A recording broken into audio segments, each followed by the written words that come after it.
தேனை வடிப்பான், எந்த புலவனும் அவளை பாட்டில் வைப்பான். அந்த இயற்கையும் அவள் மேல் காதல் கொள்ளும், அவள் நினைவாலே என் காலம் செல்லும்.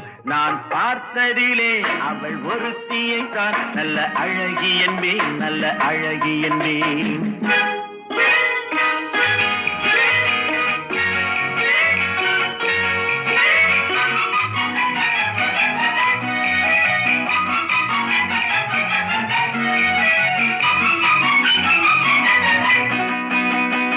இடையோ இல்லை இருந்தால் முல்லை கொடி போல் மெல்ல வளையும், சின்ன குடை போல் விரியும் இமையும் விழியும் பார்த்தால் ஆசை விளையும்.